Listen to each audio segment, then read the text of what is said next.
everyone. Welcome to our November OSRBC Authors Chat. We hope everyone had a wonderful and safe Thanksgiving weekend.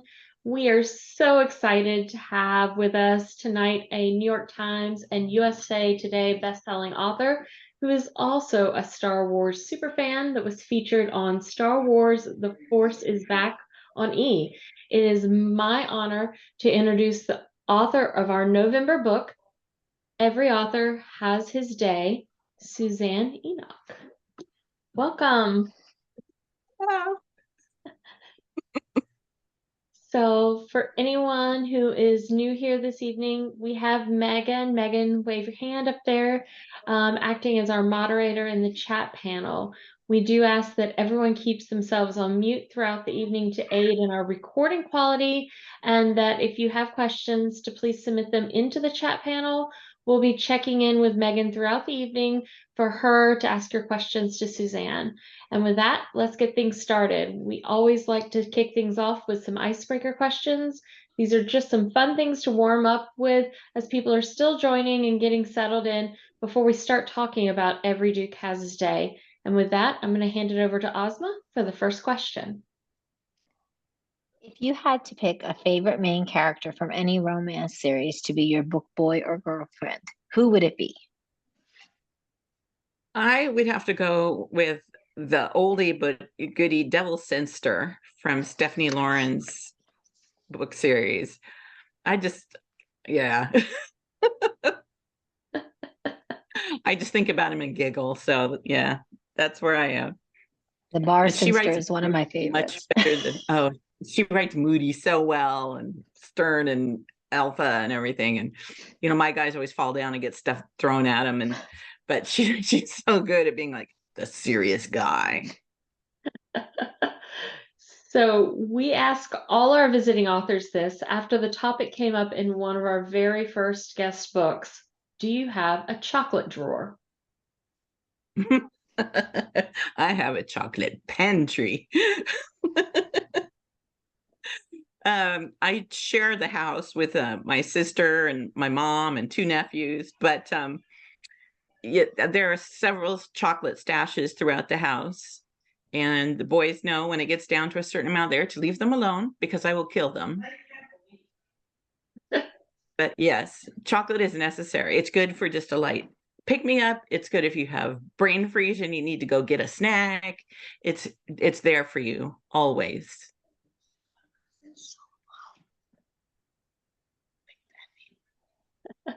Okay, so if you could have a meal with any author from the past, who would you pick? I think every historical romance author is going to say Jane Austen. And I think that would be really cool because I could take notes and stuff on what's going on in her house. I mean, I assume it would be at her house. Yeah, I mean, you get to okay, yes, Jane Austen. Shakespeare would be cool, but I'm a little rusty in my these and thous, and I'm not sure I would understand everything that he's saying. It could get awkward, but it would be fun too. Which celebrity Chris is your favorite Chris? Oh, half of them are behind me on my shelves. The Hemsworth and Evans and all those guys, and Pratt. I have to go with Hemsworth. He seems like he's the funniest and most laid back person. So yeah, Chris Hemsworth. Okay, so if you were a shapeshifter, what would your animal form be?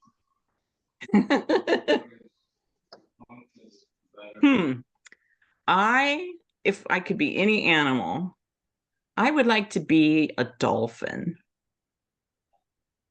Or maybe a whale, because they're bigger and less likely to be eaten by something else. Maybe a killer whale. I'm modifying it as we go because that's the writer thing. I keep editing myself. Yes, a killer whale, because then I could at least fight back. That's good logic. No one's gone that path before of worrying about whether they'd be eaten or not. We've had a lot of people say about flying, but I've never had anyone think about will I get eaten. So I like it. It's a serious business. That's why when I go to restaurants and stuff, you'll never catch me eating snake, shark, lion, anything that could possibly kill me, because it's bad karma, and I'm just not going to put myself in that position. Chicken, okay, I could fight a chicken, but anything bigger than that, I don't know.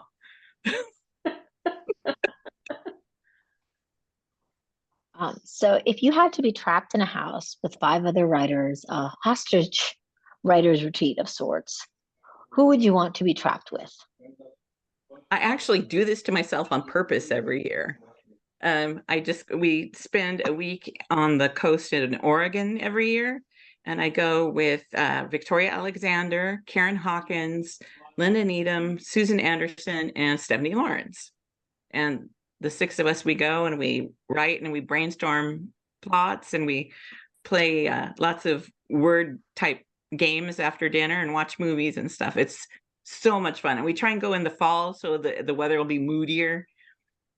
So it's because then you don't have an excuse to go outside anyway, even if you wanted to. But none of us go outside because, we write. But that is my dream team. So I'm a very lucky person. That's awesome. So, do you remember the first romance novel you read, or the one that got you hooked on romance? Yes, Devil's Cub by Georgette Heyer. I was a hugely voracious reader as a kid, and for some reason, I was more into adventure type stories, the Hardy Boys and that kind of thing. But as I got a little bit older, probably like 12 or 13, I grabbed Devil's Cub, and it was marvelous. It was so much fun. Awesome. Okay. Oh. So now it's time to get to the good stuff and chat about Every Duke Has His Day. So, as die-hard romance readers, we have to start with asking you about Michael. How did you come up with the idea to have a young, handsome, smart, and rich Duke as your hero, but he was also somehow completely undesirable in society versus the most eligible bachelor ever? It was one thing for him not to be on. Oh, sorry, my papers are messed up. On Elizabeth's radar, but for her parents to not be drooling over him the moment he appeared. We have questions about that. Okay. Yeah, I tried. It was kind of a difficult balance. And when I originally started writing, I made him even more neurodiverse than he ended up being. But I didn't want it to be like a miracle that he fell in love and everything was cured. So I kind of toned him back a little bit to start with. But I wanted to make him weird. I mean, a lot of people just didn't know what he was talking about. That's talking about science and stuff is definitely not a pastime among the Regency aristocracy, because it's working for a living, and two, it's stuff that they just really didn't want to be involved with because it changes their way of life. So I thought kind of just having him be that person and also just be so centered on his work that he just didn't care what kind of impression he was making would kind of put him in that spot where he's like, yeah, he's rich, but I mean, he's weird kind of a guy. So, the blurb for the book refers to the story as a fresh take on bringing up baby. And as fans of the film, me and Ozma, we agree. However, are you a fan of classic cinema as a whole, or is bringing up baby in particular a favorite of yours? And was there an element in the film you knew you had to incorporate in the story no matter what? I loved the romantic comedies of the 20s and 30s and early 40s. They're just wonderful. And that was the most fun I had before I started writing this group of books that I've been doing, is watching all of them over again. I love the dialogue and the pattern of it. And it's just so fun. Everything is just so fast and witty and sharp. I'm sorry, what was the rest of the question? Oh, We wanted to know if Bringing Up Baby in particular was a favorite of yours in classic cinema, and then if there was a particular element in the film, because me and Ozma both like watched this movie years ago, and then I recently rewatched it again as I was reading this book. But was there a particular element in the film that you knew you just had to incorporate in the story no matter what? You're like, yes, I have to figure out a way to like adapt that part of that film in some way and like make it make its way in some way into my book. But the way that kind of romance works is it builds one thing on top of another thing, and you think as that thing is capable of being resolved, they stack something else on there, and it keeps stacking with the crazy implausible things. So at the point where there's not just one leopard in the story, but now there are two leopards in the story, I thought that is the level of absurd that I want to go to, but see if I can, pull it off. So that's why we ended up with not just the two poodles that we knew about initially, but there's a third poodle out there. So that was my nod to that. So in the author's note for the book, you mentioned Michael's work was based on Michael Faraday, who was inspired by Jane Marcet. How did you decide what science you wanted to include in the book, and how much research was involved for the book? By this time in writing, I've probably written, I don't know, 45-ish historical romances set during the Regency. But I actually had to do quite a bit for this because it was so different.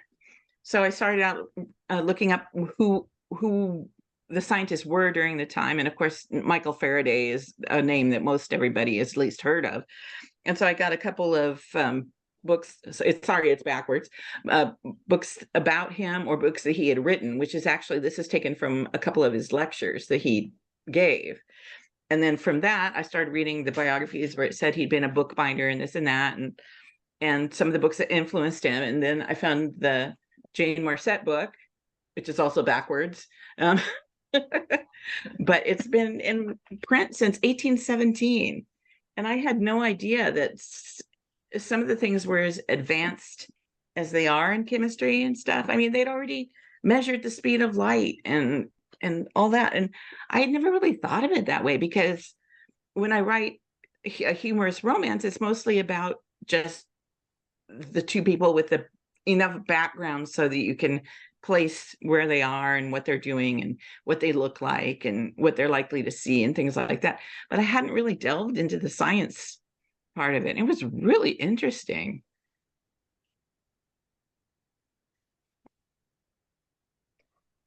So one of our group's favorite part of Every Duke Has His Day was that you had a supervillain in Lord Peter, but the actual dog thief, Jimmy Bly, was a good guy who got a full love story with his neighbor Sally, as well as the epilogue was being dedicated to an entire poodle love triangle. What inspired you to triple layer the romance in the story? It was different. I wanted to do something a little different, and you figure out who the stock characters are. There's the snidely whiplash villain and the blimey, the dog thief who has the Cockney accent, and you can't be trusted with anything. But that went Australian all of a sudden. But I thought that I wanted to do something a little different and just show the story about two upper class people and two commoners, and not actually even commoners, but lower class people. And it was just fun. And when my very first draft, when I started writing Jimmy Bly, he was not going to be the hero or a hero. And then I thought that he was an interesting character, and it was just kind of a waste to just make him a cardboard villain. So I wanted to give him more depth, and then he needed a pretty neighbor, so he'd have a reason to want to improve himself, and it just kind of went from there. So speaking of the poodle love triangle, why poodles? I love that. Oodles of and poodles. why tie Yes. back to Arthurian legend with the names Lancelot, Galahad, and Guinevere? Yeah, I thought, why not? I mean, that's it was just fun. Um, who wouldn't want to name, especially if you're in the upper class, who wouldn't want to name your dog something lofty that makes them not ashamed to be seen in your company, or you not ashamed to be seen in their company? So I just went with it. And when I actually was writing it, the third dog's name was Jenny. And then I actually went, oh, wait, Jenny is a nickname for Guinevere. I kind of set this up without even meaning to do it. So it worked out. It was fate. So this book left us with questions, Suzanne, because it's standalone from your previous novel, Something in the Air. So should we be considering these standalones, or are they a series but just different from what you've been writing in the past as series? And what does that mean for what's coming next for your fans that just really can't ever get enough of you? Aw, thank you, first of all, for being any of those people. uh, I am writing them as standalones, but they have a tone in common, kind of the antic romantic comedy, kind of an elevated reality where everything is just a little bit over the top, kind of like the romances that we were talking about, the Bringing Up Baby and It Happened One Night and Arsenic and Old Lace, all those kind of, where it couldn't really happen, but it would be cool if it could, kind of feeling to it, if that makes any sense. Mhm. So yeah, my next one is along the same lines. It was originally called The Importance of Being Ernhurst, but it is now called A Duke Never Tells, and it'll be out next late fall next year. And it's another, mistaken identities and what happens when you pretend to be the butler to get rid of some people, but then you get stuck being the butler kind of story.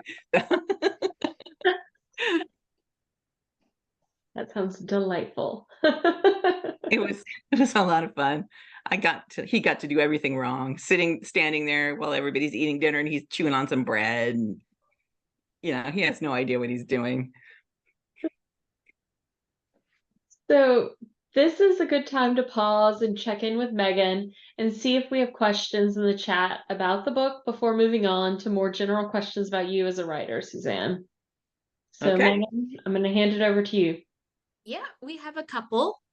Kathleen would like to know, with romance having a moment on streaming networks, which book or series of yours would you love to come see, like adapted to the screen? And who would you cast in the lead roles? Ooh, I would love the books that I'm writing now to be done, of course, but I think of all my series, probably like the Wild Wicked Highlanders, or one of those sets with the family dynamics that could stand as a series, and plus Scottish accents and handsome men, and Chris Hemsworth. Chris Evans would be good. Chris Pratt probably can't do the accent.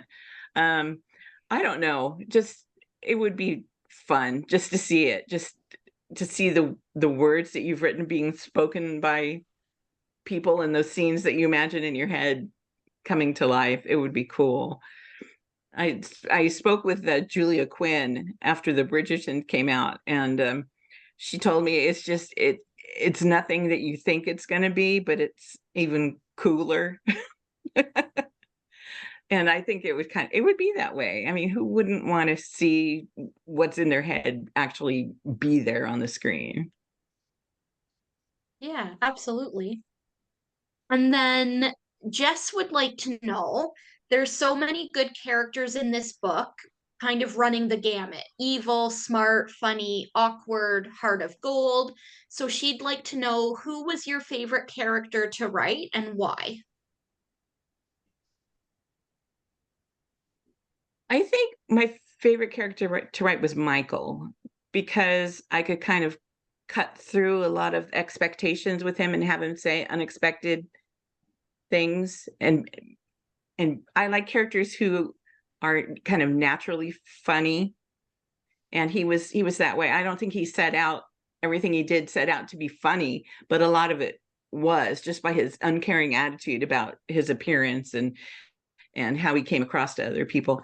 And it was, I have one of my nephews, it has autism, and I studied him a lot while I was writing Michael, just the way he'll cut to the chase and to what's important for him.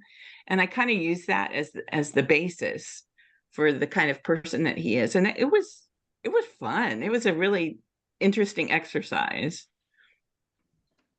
Nice. So that's all we have right now, but oh, sorry, Kathleen just popped one in too. Is it hard to write historicals from a contemporary perspective? I think you almost have to write them from a contemporary perspective, because if we stuck with the exact sensibilities of the time, I think a lot of current readers wouldn't relate to it as well. And so, since that is my natural point of view, thankfully, I think it makes it easier, actually. If I were trying to sit down and write exactly the way Jane Austen wrote hers, I don't think it would be anywhere near as readable.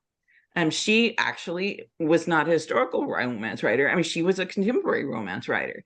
And so if you keep approaching it from that way, I think it works out. It makes more sense to me to have these women who are maybe having thoughts that women back then, if they did have, they would never dare express out loud.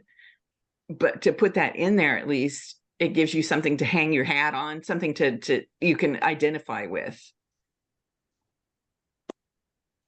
Yeah, for sure. Makes sense. So yeah, that's all the questions right now, but we will be checking in a few more times throughout the night. So if you have any more you think of while we're going on, drop them in the chat and we'll get to them at the next check-in. So to go for some questions that are related to you as a writer, you are known for the humor and banter in your books. Does that come at the start of the process naturally, or is it something you have to go back and add on? I think it's just the way I am. My first draft is usually really dialogue heavy, and I have to go back in and add more description, because when I'm writing the book, I'm kind of like seeing / hearing the conversations that are going on, and I don't so much see all the background stuff and what their hands are doing, or what the portrait is behind them and stuff. So I have to go back and put that in later. But yeah, dialogue comes first for me. It always has, now that I think of it. That's a good question. I've never really thought about it that way. So you didn't start out writing historical, and you personally are a huge fan of science fiction and fantasy. With the rise of romancy, I didn't say that right. I'm sure I did not say that right. I got this submitted to me as a genre. Could you see yourself at some point writing as a project, or just sitting there saying, I really would want to read this in a book, and writing one of those books? Because it's like all of your favorite things have been mashed into like a super genre that is the it thing at the moment. I would love to do that. I think it'd be a lot of fun. There are a whole bunch of questions about, would your base follow you along if you went into something that was so different and things like that. But in an ideal world, I would love to. In fact, between you and me and the wall, I'm working on a historical vampire romantic comedy in my spare time. So we'll see how that goes. But it's like taking a vacation from doing this more standard stuff. But yeah, I would love to do something different like that. So first of all, you made my day by saying that, because vampires and historical and being funny would be like dream come true in my head. But circling back to your start, how did you originally get started writing and then eventually started writing historicals?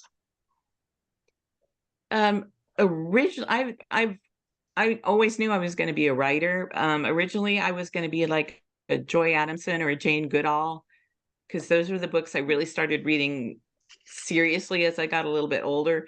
And that's what I wanted to do. I wanted to go to Africa and have, a cheetah I raised and then let it go into the wild and write about all the studies and everything. And then there was an episode, I think it was of Wild Kingdom, and it talked about the deadliest snakes in the world. And then I decided maybe I didn't want to do that for a living. Go live out in the bush and stuff. And then at about the same time, Star Wars came out. And even though I watched other movies and things, fantasy and science fiction and everything, for some reason Star Wars just like hit me that I could make up fairy a long time ago stories and not get bitten by snakes. I could just make stuff up. And then because in my reading, I'd been reading more the Devil's Cub, the Georgette Heyer books and stuff, I just kind of started with that because that was what I was most familiar with. And it was the thing that I was enjoying the most reading, and that's why I started. And since that's what ended up being published, that's where I stayed. And I'm perfectly happy with that. So you made me and Ozma's dreams come true when you wrote your Highlander series. But inquiring minds requested that we ask if you had ever considered writing a historical pirate romance. Of course I have. I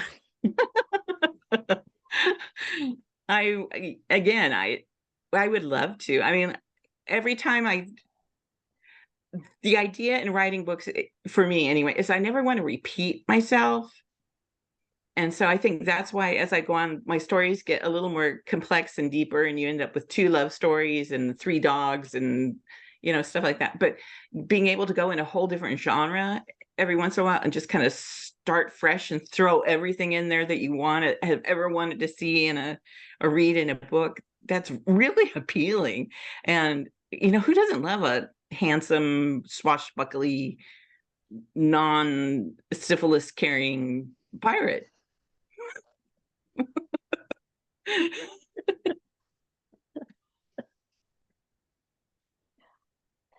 So on a similar theme, this question came from social media.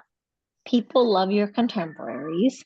Will you revisit writing in this subgenre in the future? I mean, from a personal level, like, Samantha Jellicoe was one of the best series. Thank you. Thank you. I actually have another one finished, and we're waiting, I think, until like late spring for it to come out. So after the holidays, we'll start doing pre-orders and promotions and stuff. It's called Play It Again, Sam. And I think this is going to be the last one for a while, but I will never say never, of course, because I like I said before, it's like a vacation from the work that you get paid to do, but to write in a different genre.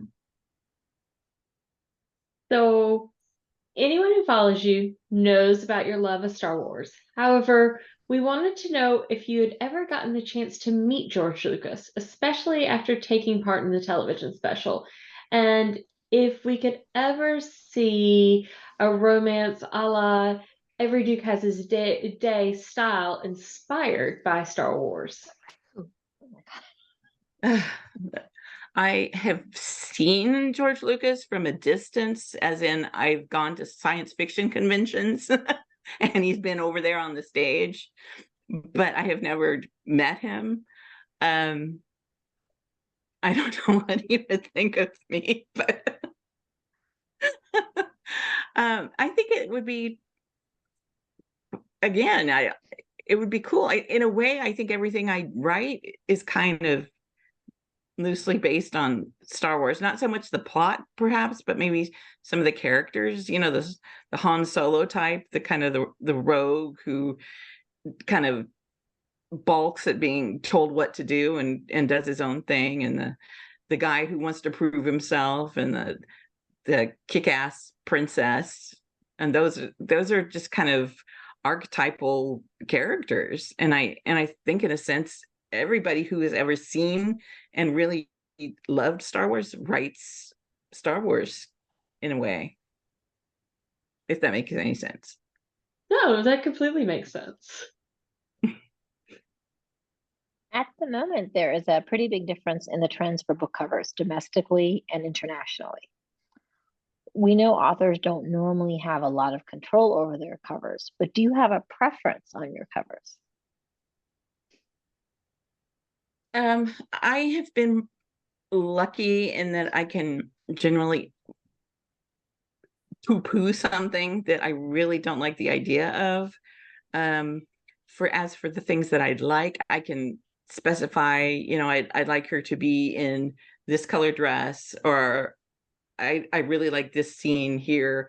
And usually they don't listen too much, but occasionally they do, or at least I'll get a hair color change if I need it. But there are a couple of them when I've been glad that the hero's head is cut off in the final, because it wasn't that way in the first draft, and I said no. Just no. He doesn't look anything like I imagine. In fact, no. he needs a bucket on his head. There have been a couple of those. But covers are really, it's like the publishing industry thinks of that as a completely different arm that is wholly the marketing department, what they think will sell. And other than hopefully coming up with the title, there isn't much that I really have to do about it. And I'm not knowledgeable enough to know what would work and what wouldn't work, because I have my own preferences about things, but that doesn't necessarily sell. So Yeah. So we're going to end the evening with rapid fire questions. But before we do that, let's touch back with Megan and see if we've gotten any more questions in the chat panel. And then everyone, just so you know, we will swing back with Megan one more time at the very end. So you have time during this last round of rapid fire to think of more questions, but start thinking about them now. So, but Megan, what do we got over there in the chat panel? Yeah, we have a few more from Jess. So first of all, she says George Lucas could use your help with writing the romance in Star Wars, especially the newer episodes. yeah. But then she'd like to know, kind of a two-parter. Besides the original trilogy, what's your favorite Star Wars spin-off, movie or show? Rogue One is my favorite Star Wars movie. For the series, I think it's The Mandalorian, especially the first season. But definitely Rogue One. It was so different, but it still managed to keep that same tone. I won't geek out over explain what I think, but yeah. And then she'd also like to know, do you have a favorite Star Wars figure behind you? I'm looking at more in front of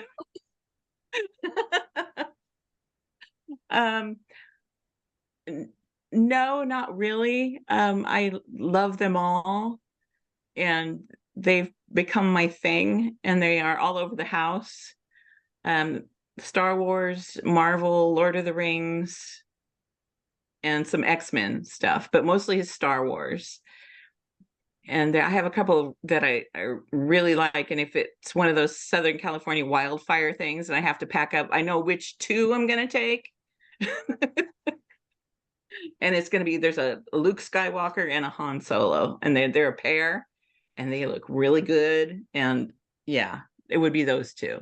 And then I would cry a lot at having to leave the other 50,000 of them behind. Yeah, I hear that. And then Kathleen would like to know, have you ever met someone in real life who's really reminded you so much of one of the characters you've written? Um, yes, I was getting ready to sell my house and I was having some electrical problems. And so I called this, I went through one of the services like Angie's or one of those, and this guy came out and he was Scottish and he was very pretty, I mean handsome. And I was like, oh my God. I followed him around the house. I was like inventing more things for him to check just so I could listen to him. And it was so cool because I'm like, yeah, this is real. People really, I mean, I know why people like Highlanders. This is cool. Did you want some? What? I love that. Okay, so that's all the questions for now. But like Donna said, we're checking in once more at the end of the night. So if anything else pops into your mind, stick it in the chat. Okay. So, Suzanne, these last questions are what we call rapid fire, and they are just what they sound like. Quick, round robin style, whatever pops in your head, just say it, and we'll move on to the next one. So, with that, what is your favorite liquid fuel while writing? Lemonade. That's what this is actually lemonade. This is If you could only have one streaming service, which would it be? Netflix. Okay. Are you an early bird or a night owl? Early bird. Paper, My or favorite time. audio? Oh gosh, I like them both. Can I say both? All right. Favorite part of Thanksgiving meal, turkey or the sides? The sides, stuffing. Pantser or plotter? Mostly pantser with a really vague idea of where it's supposed to end up. Tall, dark, and handsome or blonde and beefy? Oh, tall, dark, and handsome. Except for Chris Hemsworth. Speed reader or poring over every line? Pouring over every line. And that is that. Okay, Megan, this is going to be our final check-in. So everybody, if you've got anything else out there, this is the time to submit it into the chat. And let's see what questions we have for Suzanne before we wrap up this evening. Oh, I have one. So I am not a classic film buff. Was something in the air based off a classic movie? Or not so much? I was just Not so curious. much. Okay. I Just this one it's more seemed to have such strong ties, so yeah, something in the air was more just tone wise, kind of hopefully anyway, a throwback to that style. But no, plot wise, not so much.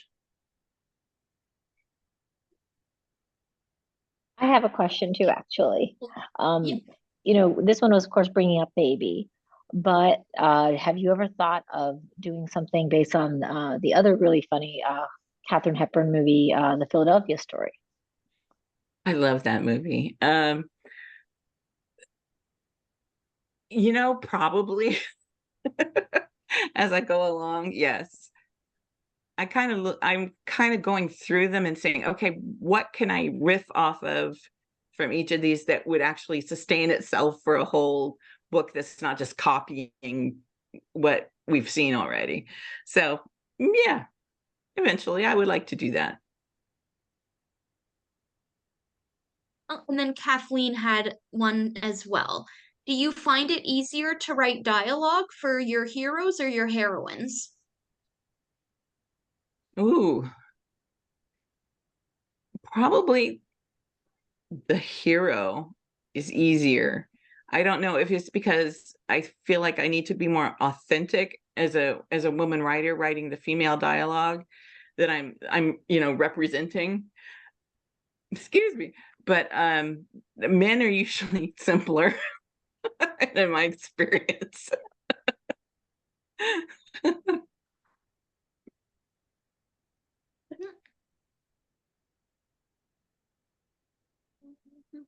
Oh, Kathleen. Well, I think that's it. I think that's it, Donna. I think we're No, I think so too. I mean, we've had a lot of great participation from everybody, so thank you for that. Thank you, And guys. yes, I love your comment there. Clearly, we had lots of book requests for you, Suzanne. Yes, obviously we did. I noticed that when I was compiling the questions. I was like, it's like, this looks like a request list, not a panel interview. Hopefully she doesn't mind. Oh, I love it. and So, like you're just from my perspective, you're hitting the nail on the head in this series in terms of what you're hoping to accomplish. Like I read both of them. They're so fun. They're so fun. I like the banter's 100%. So Thank you. Thank you very much. yeah. So And the delightful. The Scottish series, several of us were like obsessed with. I mean, that one we just would read every book because I mean, those brothers were they were something else. Hilarious.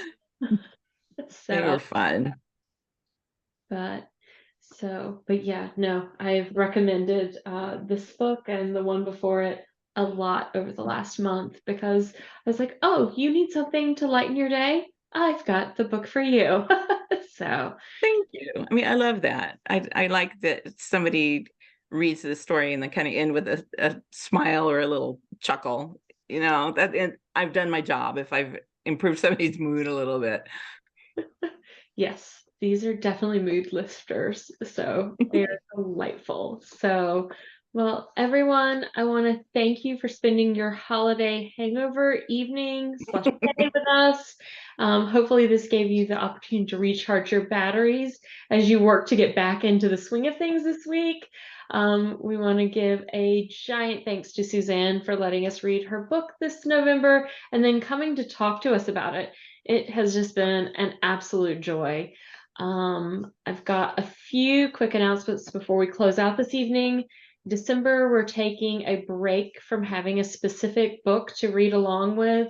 We're going to be still meeting up on Monday nights for Caring is Sharing evenings to discuss what individuals are reading and to share recommendations. The group in particular adores Banana Pants novellas with holiday themes. The crazier, the better. So if you need a break and want some fun book conversation, pop in.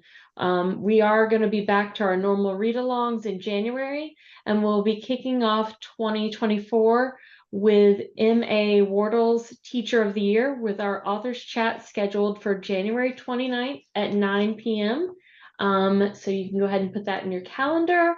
First event of the new year. And the official schedule for that read along will be posted in December. So thank you and good night. And we hope you have a great one. Thank you, everybody. I loved this. It was so fun. Thank you. Thank you. Thank you for coming. thanks. Thank you so Yes, much. for sure.